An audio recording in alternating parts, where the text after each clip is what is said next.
We're continuing with discussion of embedded system components. The previous video we have seen major application areas of embedded system.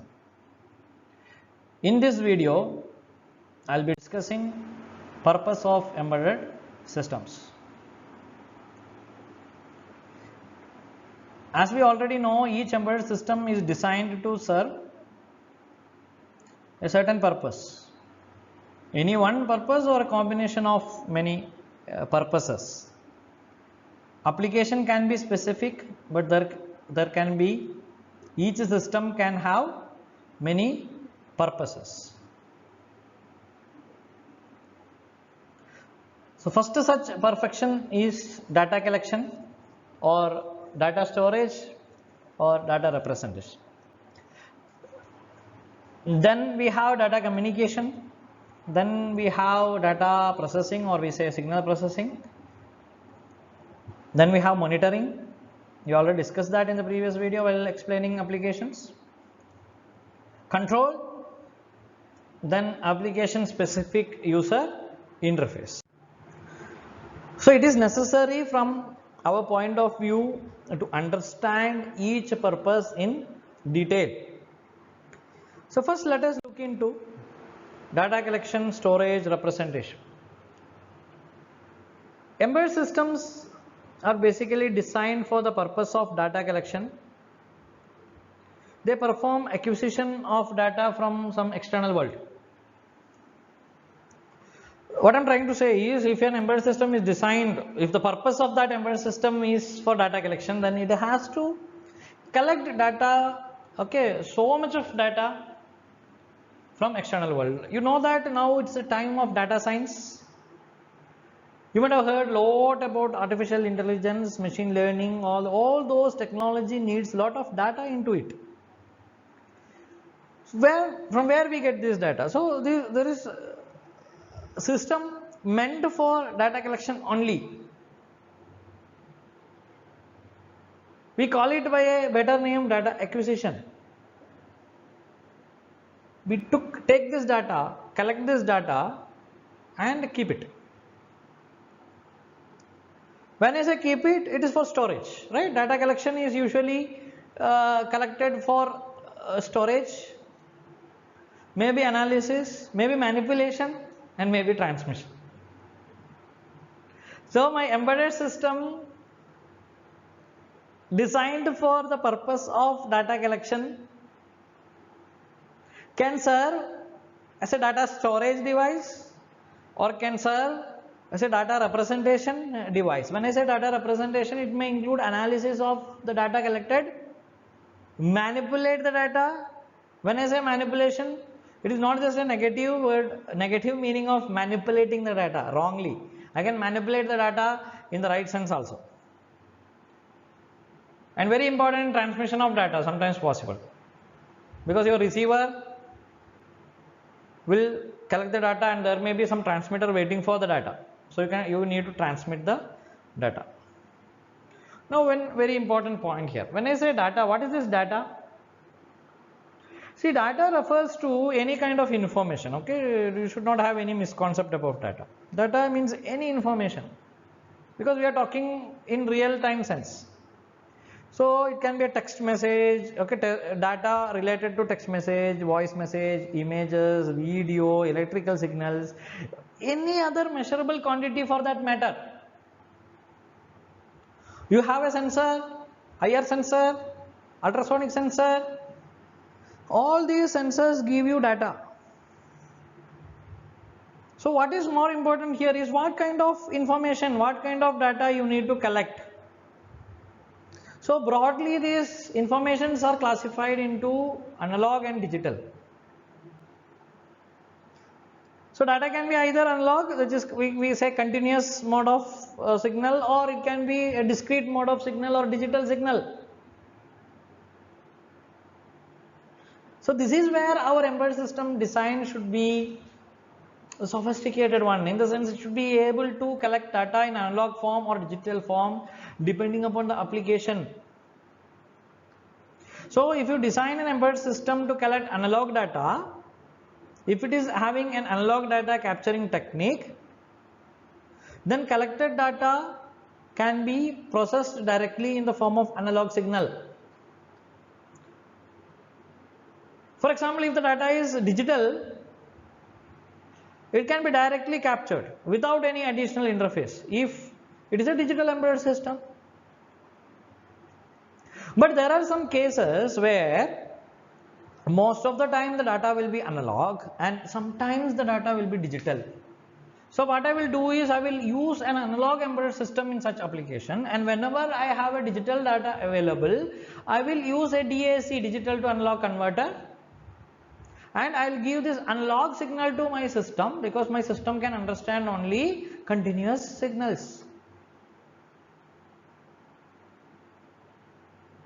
So basically what you need to understand is, when I design an embedded system for data collection, which is nothing but information collection, text, voice, image, video, electrical signal, or any other measurable quantity for that matter, I have to decide based on the application whether I need an analog signal collecting embedded system or a digital signal collecting embedded system, and based on that I will design my embedded system. This is very important point, don't you feel so? And I can use proper converting devices, a DAC for digital to analog converter, right, an ADC for analog to digital conversion, and this data can be manipulated according to the requirement. Now one more important point what I need to discuss here is, the collected data may be stored directly in the system, as I told you initially, because we can have the storage or transmission, right? So it can be directly stored in the system or may be transmitted to some other system which may process this data. Or you can have a system where it collects the data, do some manipulation, do some study and delete instantly after doing some representation. That data is not required for me for the later reference. That is also possible. There are many embedded systems like that. A digital camera is a typical example of an embedded system with data collection, storage, representation. Is it not? Because you are going to capture the image, and this captured image will be stored in the memory of the camera. And this captured image can also be presented to the user, right? You can, once you capture that image can be seen on the small LCD screen in digital camera. Is it not? So that is some kind of representation of data, representation of video signal. Getting what I am trying to say? So this is one of the major purpose of an embedded system. So now you should connect it with the major application area which we discussed in the previous video, and the devices like CRO, right, measurable unit, CRO, all that comes under this purpose. You should be able to identify which are the applications coming under this purpose of embedded system. Nice. Okay. So next was data communication. So this embedded data communication systems, okay, have different applications. Okay, the range of applications is huge. You can use it for complex satellite communication systems to simple your home networking systems. You know that the scope of communication is vast. So is the purpose of my embedded system. So one of the major purpose of embedded system is representing the data in communication field. In this particular purpose, the main application or the main work to be done is transmission of data, because you know that communication does not happen without transmission. So the transmission can be achieved by a wire medium or a wireless medium. The wireless transmission is a trend for so long now. Earlier we were always depending upon wireline medium, and now we have wireless mediums, because wireless medium offers cheaper connectivity solutions, right? And this communication this link free or hassle free, we say. When we use these wires, there is a lot of other difficulties which we are going to face. So modern industry trends are always towards digital communication or wireless communication. So we have so many embedded terminal devices which collects data and incorporate these data communication units in wireless systems, right? Bluetooth, Zigbee, Wi-Fi, GPRS, all these are wireless communication modules. And if you are going for wireline modules, there are RS-232 cable, USB cable, right? A PS2 cable, all this, internet protocols, IP cables, right? All these are wireline modules, still used. But we are more towards, we are attracted towards the industry for, right? The modern industry itself is attracted towards wireless communication. Okay, one more point which I need to convey here is some embedded system act as a dedicated transmission unit between the sending and receiving terminals. So when you go to the communication part, if you are studying any subject related to communication, there is something known as encryption of data, right? Packaging of data, decryption of data. All these functionalities, sophisticated functionalities can be achieved using embedded systems. That's why we have these routers, hubs, switches, all that. So these are the examples of embedded system, right? Networking embedded systems. So all these comes under data communication. So these are all purposes of embedded systems. Okay, all these becomes a purpose of embedded system because of that is the vast application this embedded system have. They are enrooted into these many purposes. That is the basic idea. So we have seen that how the data can be collected, how an embedded system can be used to collect the data, store the data, manipulate the data, transmit the data. Now next is processing the data. So another major application or the major purpose of embedded system is information processing, or in simple terms we say signal processing. You might have learned a subject, right? Digital signal processing. So whatever devices you have studied in application side of digital signal processing, all comes under embedded systems.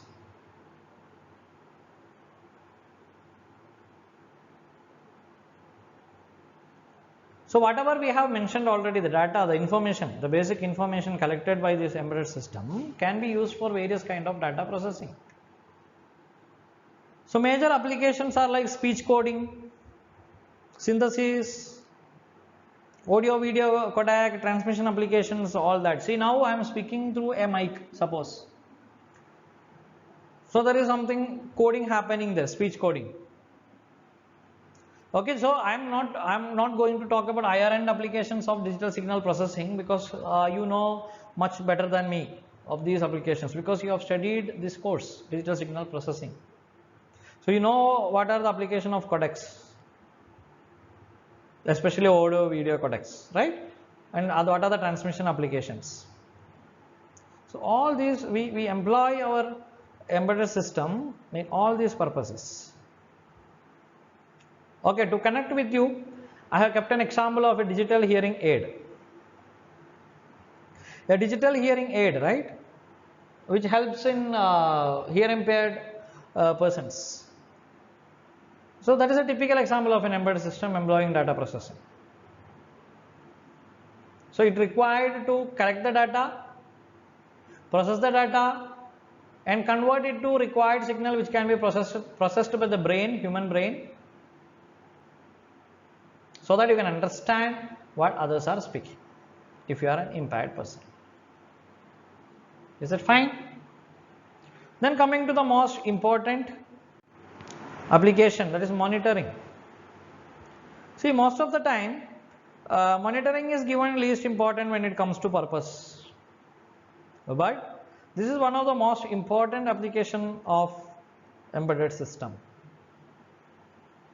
Almost all embedded products coming under medical domain are with monitoring functions only. As I told you earlier, ECG, electrocardiogram, EEG, X-rays, scanners. So what does it mean is, when you have an embedded system for the purpose of monitoring, you cannot expect that embedded system to collect the data or manipulate the data or process the data. That's very important. You need an additional system which can store the data, because it is not going to collect the data, it is just monitoring the data.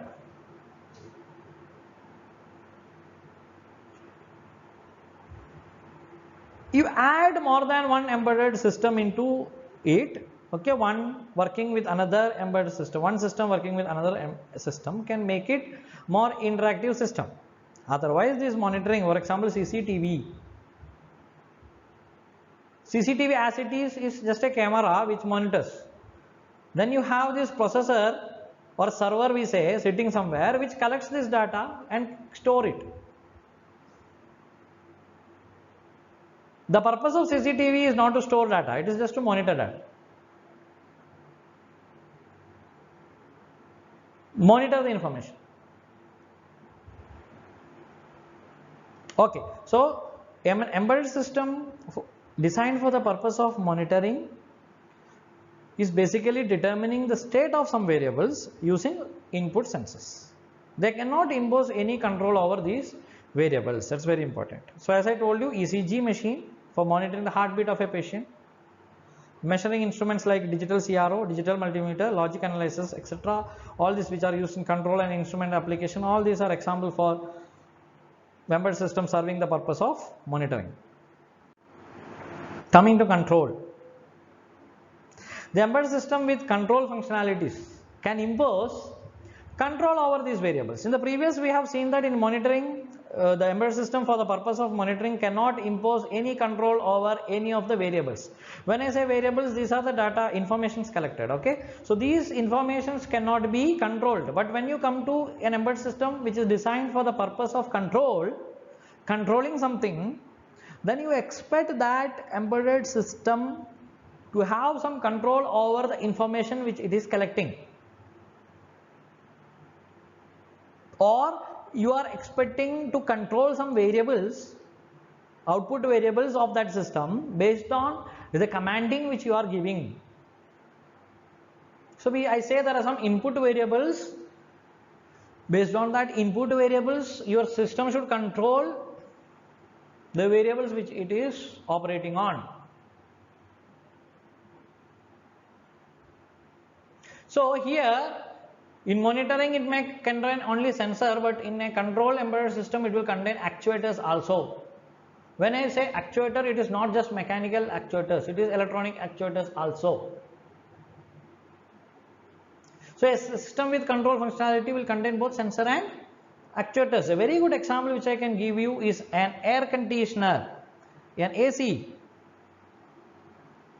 So an air conditioner which is used in our home, right, to control the room temperature to a specified limit.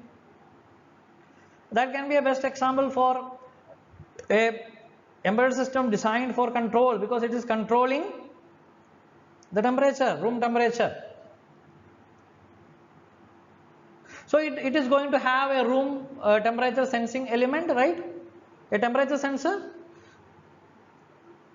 It can be a thermistor also, basically a thermistor. And it will have handheld unit, which is our remote, for setting up the desired temperature, that is feeding variable. The feeding variable is set through our remote controller, and it is going to have a temperature sensing element, okay, which senses the room temperature also.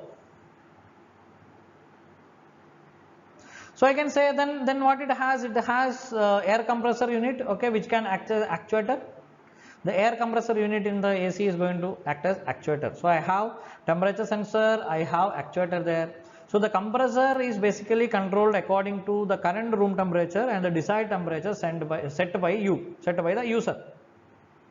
I'll repeat, the compressor is the actuator, and what is the compressor going to do?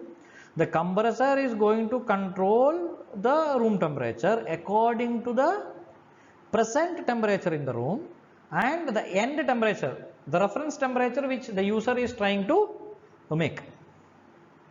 Right? So in this case, in this application, what is the input variable? The input variable will be the current room temperature.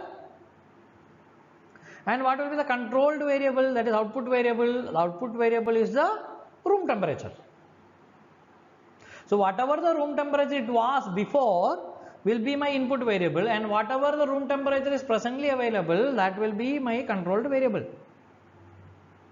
So basically I can say the controlling variable is the cool air which flow through the compressor unit, by the compressor unit. So that is my controlling variable. So if both are at same value, no operation happens. If the control variable and input variables are not at the same value, then the controlling variable tries to equalize them through taking some actions. Getting what I am trying to say? So that is the purpose of control. So this is, what should be interesting here is, in the previous purpose, that is monitoring, all these functionalities doesn't come into picture at all. See the difference.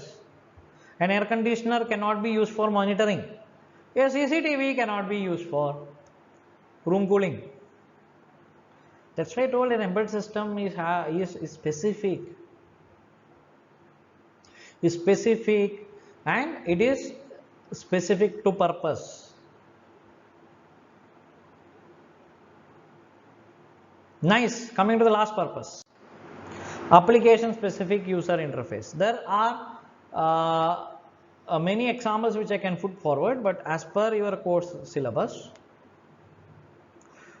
this purpose is restricted. They are giving us an example of mobile phone, okay, feature phone, not your smartphone. Your smartphone also can be put here, but it can be better explained with feature phone, okay, old mobile phones. You can have a look at it in my PPT also. Background of my PPT is an old feature phone.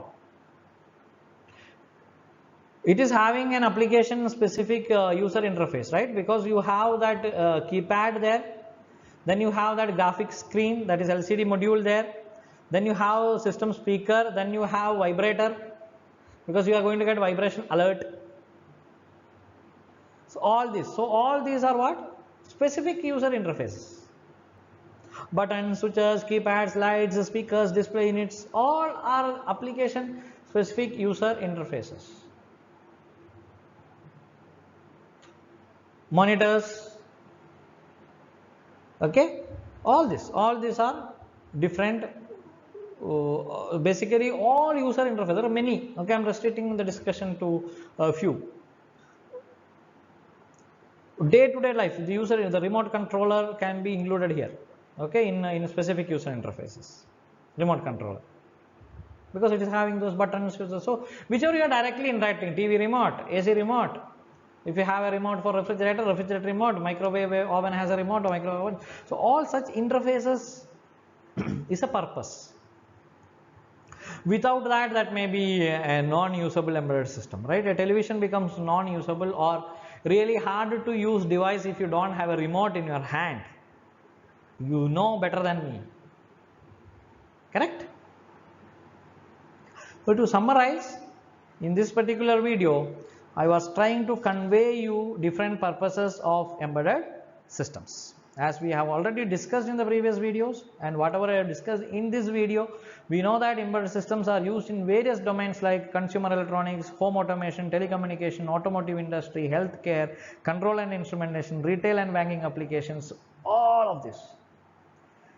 And within all this domain, means within the domain itself, according to the application context, they will have different functionalities. That's what we discussed in this video, the different functionalities, that is different purposes of these embedded systems. So each embedded system is designed to serve purpose of one or more combination of different tasks, varying from data collection, storage,